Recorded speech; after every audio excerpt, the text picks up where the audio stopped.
काय महाराष्ट्र राज्यामध्ये गेल्या 7 दिवसापासून शिक्षक समन्वय संघाच्या वतीने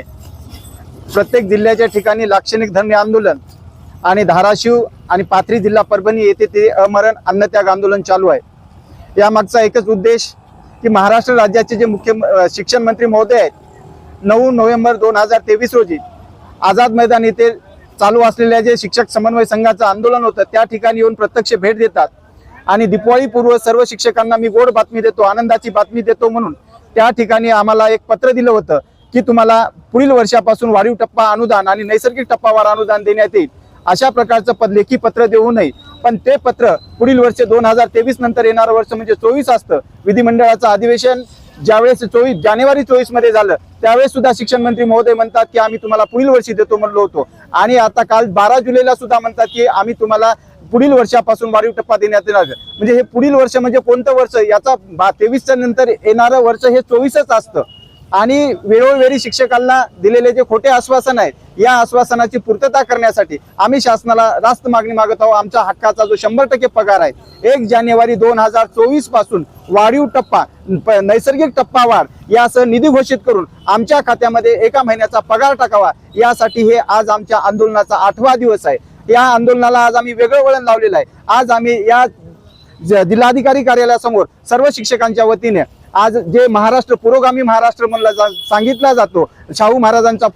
शाहू आंबेडकरांचा महाराष्ट्र, या महाराष्ट्रामध्ये आज हा शिक्षक सर्वत्र तिथे भीक मागो आंदोलन करणार आहे। गुरुपौर्णिमेच्या दिवशी याच ठिकाणी 400 ते 500 शिक्षकांनी गुरुपौर्णिमा याच ठिकाणी साजरी केली आणि आज आम्ही सर्व शिक्षक या ठिकाणी भीक मागून जमा झालेला जो सर्व निधी आहे, माननीय अर्थमंत्री महोदय म्हणतात की निधी नाही नसल्यामुळे शिक्षकांना मी टप्पावाढ देऊ शकत नाही, तर आम्ही जमा झालेला जो निधी आहे तो माननीय अर्थमंत्री महोदयाकडे सुपूर्द करणार आणि जो दिलेला आमचा जो भीक मागून केलेला पैसा आहे त्याच पैशाच्या माध्यमातून अर्थमंत्री महोदयांनी आम्हाला टप्पावार अनुदान देण्यात यावं आणि जोपर्यंत टप्पावार अनुदान मिळणार नाही तोपर्यंत आम्ही माघार घेणार नाही। आणि ज्या पाथरी आणि धाराशिव येथे चालू असलेल्या अन्नत्याग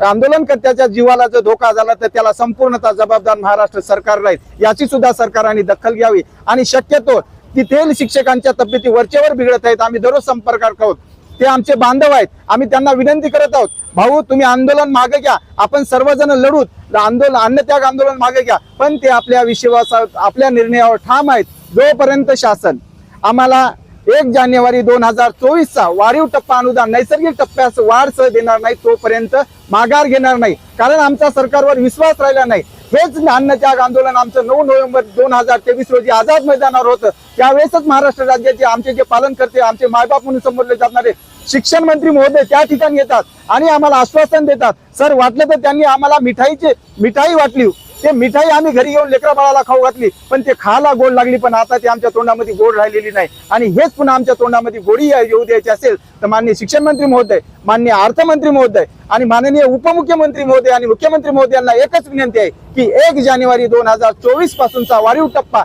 नैसर्गिक टप्पा वाढ यासह निधी अनुदान वितरणाचा शासन आदेश आचारसंहिता लागण्यापूर्वी काढून आमच्या